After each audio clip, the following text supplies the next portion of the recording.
Então nós vamos iniciar a primeira aula, que vai tratar da astronomia antes dos telescópios. Como assim? A astronomia não está associado com telescópio? O telescópio não é o instrumento dos astrônomos? É. Mas os telescópios foram inventados em 1608, primeira luneta, e foi apontado para o céu pela primeira vez em 1609. Antes disso, a humanidade já olhava para o céu e já se fazia perguntas, né? O que, afinal de contas, é o que nós estamos vendo lá? As estrelas, o Sol, a Lua, os planetas, que são aquelas estrelas errantes, né? Muito brilhantes.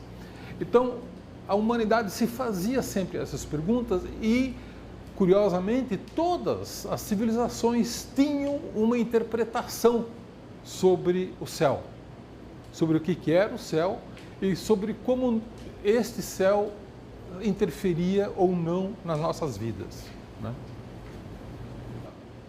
Muitas sociedades, muitas civilizações fizeram interpretações, como, por exemplo, sobre o caminho do leite, né? A Via Láctea, as estrelas, sobre as estrelas errantes, né? Que são chamadas de planetas, e assim por diante. Alguns, inclusive, deixaram resquícios do que alguns estudiosos consideram alguma coisa como observatórios primitivos, né? Stonehenge, que é uma dessas relíquias que fica no sul da Inglaterra, é muito impressionante, né? São muitas pedras organizadas de uma forma a ativar a nossa imaginação, né? Interpretando isso, muitos interpretam isso em função da orientação com relação ao solstício e assim por diante, que isso seria, ao mesmo tempo, teria uma função religiosa, mas funcionaria também como um observatório astronômico. E essas duas coisas, a religiosidade e a observação e a interpretação do céu, sempre foram muito ligadas, né? Nunca se separava isso muito claramente para muitas das civilizações, né? Existe também, o que é muito pouco conhecido, o Stonehenge aqui é bastante conhecido do público, mas no Brasil também existe o chamado Stonehenge brasileiro, né? Que também é um conjunto de pedras muito grandes que ficou localizado no Acre. É muito pouco estudado, nós não sabemos exatamente o que isso representa, mas de alguma maneira devia ter tido alguma função, digamos, análoga ao Stonehenge original na Inglaterra. Outras civilizações tinham atividades astronômicas e muitas vezes aparatos, né, do tipo observatório, instrumentos que facilitassem as observações do céu. Instrumentos que não tinham componentes ópticos, eram instrumentos simples, né? Essencialmente mecânicos. Então, nesta aula, nós vamos estudar um histórico, fazer uma retrospectiva dos telescópios. Como é que os telescópios foram inventados e como é que eles evoluíram e chegaram até a idade de hoje. Nesta aula eu vou fazer mais os aspectos históricos, né? E na próxima aula eu vou falar sobre realmente os telescópios modernos, como se constrói telescópios hoje em dia e quais são as principais características deles, né? Na verdade, acredita-se que quem inventou o primeiro telescópio, a primeira luneta, não foi Galileu, né? E sim um óptico holandês, né, chamado Hans Lippershey, e que construiu, no ano de 1608, a primeira luneta. Naquela época, a Holanda estava em guerra com a Espanha, né? Então, o príncipe holandês achou aquela invenção muito interessante para observar a movimentação dos navios inimigos, né? E para um país em guerra, dificilmente alguém teria a ideia de apontar essa nova invenção para o céu, né? Isso requereu o gênio de um cientista italiano chamado Galileu Galilei. Galileu ouviu falar dessa descoberta do fabricante de lentes da Holanda e ele mesmo resolveu experimentar e fabricar o seu próprio instrumento. Então, no verão do ano de 1609, ele conseguiu fabricar esse primeiro instrumento que tinha um aumento de 20 vezes, né? E com essa luneta, que ficou pronta em outubro de 1609, ele começou a observar a Lua e percebeu que a Lua era cravejada de crateras, montanhas, sombras, coisas que nunca ninguém havia visto, né? Com essa mesma luneta, ele descobriu as 4 maiores luas de Júpiter e mostrou que Júpiter não era apenas uma estrela errante. Júpiter tinha um sistema de luas que girava em torno de Júpiter. Isso, para a época, era algo extraordinário, né? Era um outro mundo que tinha sido descoberto. Um sistema complexo com luas girando em torno de planetas, né? Para quem ainda estava discutindo se o sistema correto era o heliocêntrico, e só essa observação praticamente derrubava a teoria geocêntrica, né? Galileu, nos anos seguintes, ele também conseguiu fazer outras descobertas, como, por exemplo, as fases de Vênus. Descobriu que Vênus tem fases, né, como a Lua, né? Vênus tem fases, né? Descobriu também que o Sol tem manchas. Até então se imaginava que o Sol fosse um corpo perfeito, né? Sem nenhuma imperfeição. Galileu descobriu que o Sol tem manchas, essas famosas manchas solares, que não eram conhecidas até então. Descobriu também que Saturno tem orelhas. Hoje em dia nós dizemos que Saturno tem anéis, né? Com o telescópio dele, ele não conseguiu definir que aquilo eram anéis. Ele imaginava, pelos desenhos a gente pode ver o que ele imaginava, uma espécie de orelhas, né? E mais, ele descobriu que a Via Láctea não era uma região gosmenta do céu, e sim era composta de estrelas, que toda aquela parte tênue eram, na verdade, estrelas muito fracas e não resolvidas a olho nu. Com a luneta podia-se ver que aquilo tudo eram estrelas, né? Então, com essas descobertas todas, feitas com um instrumento tão simples quanto isso aqui, né, a astronomia nunca mais seria a mesma, né? Descobriu-se algo extremamente extraordinário como ferramenta para se fazer ciência. Esse aqui é um desenho que foi escrito numa carta em agosto de 1609, exatamente com o desenho da luneta de Galileu, né? Extremamente simples, né? Uma lente objetiva e uma ocular que faziam a ampliação dos objetos observados, tanto no céu quanto na Terra, né? Mas o interesse do Galileu era o céu, né? E no dia 25 de agosto de 1609, o Galileu fez uma demonstração do primeiro telescópio para os vereadores da cidade de Veneza, né? Para tentar impressionar os vereadores e, com isso, quem sabe, angariar apoio para fazer a ciência dele, né? Uma primeira sessão documentada de divulgação científica na história da astronomia, né? Botou os vereadores para espiar pela luneta e ver o que ele estava vendo. E aqui estão alguns dos desenhos de Galileu, né? As luas, mostrando as crateras das luas com muito mais detalhe do que era possível ver a olho nu, né? As fases de Vênus, os anéis de Saturno, que hoje nós chamamos de anéis, né? Ele não conseguia exatamente ver os anéis, parecia simplesmente duas orelhas. E muito impressionante são os desenhos das luas de Júpiter, né? As 4 luas de Júpiter que ele registrou de dia em dia como é que elas circulavam em torno de Júpiter, né? Então, essas descobertas tiveram um impacto muito grande na época, né? Foram realmente descobertas importantes.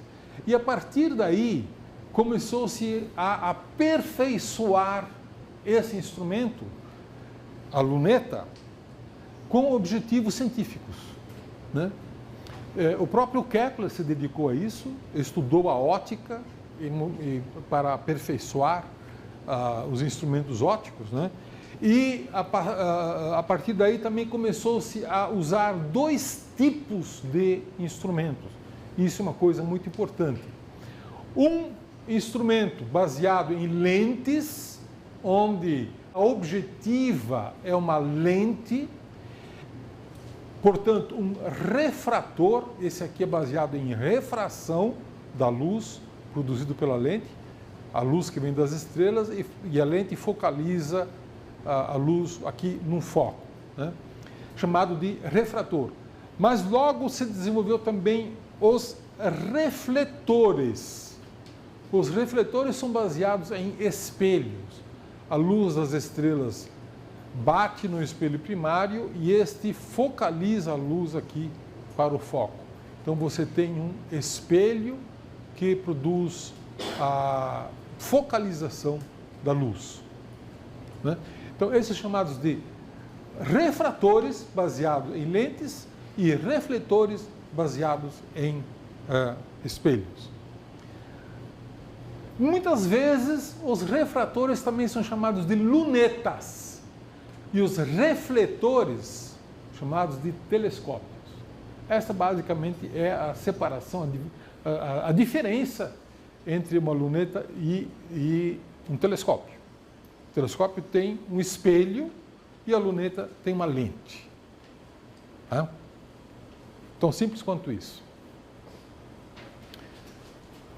Bom, logo se percebeu que construir lentes ou espelhos maiores, cada vez maiores, era extremamente importante. Por quê? Lentes maiores são importantes. Por quê? Para coletar mais luz. Acertou 50% da resposta. Uma lente maior, ou um espelho maior, coleta mais luz. É claro, né? Um espelho de 40 centímetros, ele coleta 4 vezes mais luz do que um espelho de 20 centímetros. Porque ele tem uma área, uma superfície 4 vezes maior. Vai com um quadrado do diâmetro. O diâmetro é chamado de abertura. Então, a capacidade de coletar luz é proporcional ao quadrado do diâmetro. Mas não é só isso. Um espelho maior também permite nitidez maior. Vejam o seguinte, quando Galileu apontou a luneta para a Lua, ele viu detalhes na Lua, viu crateras, viu montanhas. Por quê? Porque ele coletou mais luz? Não. A Lua cheia, quando você olha para a Lua cheia, você recebe luz suficiente para estudar a Lua. Mas você não consegue enxergar as montanhas da Lua. Por quê? Porque o diâmetro da sua pupila é muito pequeno.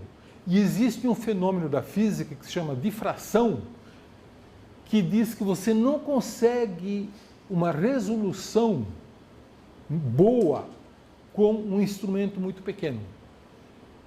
Você não consegue observar nitidez com um instrumento muito pequeno. Para ter melhor nitidez, você precisa de um diâmetro maior, que tem um limite de difração que permite uma maior nitidez. Foi por isso que Galileu conseguiu observar as montanhas da Lua. Não foi porque coletou mais luz, mas sim porque o limite de difração de uma lente permite uma resolução melhor do que o limite de difração do olho nu. Este é um dado também muito importante. Portanto, é outro 50% da resposta. Você quer construir telescópios maiores para poder observar com mais nitidez, não apenas objetos mais fracos. As duas coisas são importantes. Um astrônomo quer observar objetos cada vez mais fracos, mas o astrônomo também quer observar os objetos com cada vez mais nitidez. É verdade que quanto maior o telescópio, mais nítido é a imagem. Não é verdade de uma maneira tão simples. Por quê? Porque logo se descobriu que a turbulência atmosférica atrapalha a nitidez. E a turbulência atmosférica impõe uma nitidez que não consegue ser melhor do que 1 ou 2 segundos de arco. Tá? Esse é o limite imposto pela turbulência atmosférica. Não adianta você construir telescópios maiores que a atmosfera atrapalha. Para se livrar desse efeito é que se inventou o telescópio espacial. Colocar o telescópio fora da atmosfera, né? E se fez isso e se viu que as imagens melhoraram muito, né? Bom, mas vamos lá. Vamos primeiro definir aqui alguns conceitos. Eu já falei da abertura de um telescópio, né? É o diâmetro do espelho ou da lente primária, que nós chamamos por D. A distância focal. A lente ou o espelho concentra a luz num foco. A distância focal é a distância do espelho até o foco. É simples. Que nós chamamos de F maiúscula. E a razão focal, F minúsculo, é a razão F maiúsculo sobre D. Certo? É a distância focal dividido pelo diâmetro. Essa é a razão focal que vocês vão ouvir falar muitas vezes. São conceitos, na verdade, muito simples, né? Muito bem. As lentes, como eu já falei, que permitem a gente construir os refratores, eles foram desenvolvidas durante muito tempo, mas aos poucos começaram a perceber que as lentes tinham um problema muito sério. Porque quanto maior você constrói a lente, mais massa ela tem. Uma lente com muita massa começa a ter um peso, a própria lente causar um certo peso e a deformar a superfície da lente. Certo? E uma lente é feita de vidro. Vidro, como vocês sabem, é um líquido que se deforma com o tempo. Né? Então, descobriu-se que existe um limite para o tamanho dos refratores. E esse limite foi atingido no observatório de Yerkes. Esse foi o maior refrator que se construiu até hoje. E ele foi construído no ano de 1897. E a lente primária dele tem 102 centímetros, praticamente 1 metro. Não se conseguiu construir lentes maiores do que isso, por causa do efeito da gravidade que deforma a própria lente. Né? Isso passou a ser um problema muito grande para os refratores. Mas não era um problema para os refletores. Porque num refletor, num espelho que reflete, você pode apoiar esse espelho por trás. Sustentar esse espelho. E não importa quanta massa ele tem, você consegue dar sustentação a ele e não precisa se deformar. Tá certo? Então, os telescópios começaram a crescer em diâmetro graças à tecnologia dos espelhos, graças à tecnologia dos refletores, né? E um dos que fez grande avanço na tecnologia dos refletores foi um sujeito chamado Isaac Newton, que inventou o foco newtoniano, né? Isso aqui foi um telescópio que foi construído para observar o cometa Halley em dezembro de 1682, né? O que é um espelho newtoniano? Um espelho newtoniano é um telescópio newtoniano, tem um espelho primário aqui, de tal maneira que a luz das estrelas entra por aqui, reflete no espelho, e antes de chegar no foco, tem um espelho secundário que desvia a luz para o foco que é aqui, na lateral. Então o foco é produzido na lateral do tubo do telescópio. Para o observador, isso é muito conveniente. Para o observador, coloca o olho aqui e não precisa colocar o olho na frente, no foco, que ele vai obstruir a passagem da luz. Tá certo?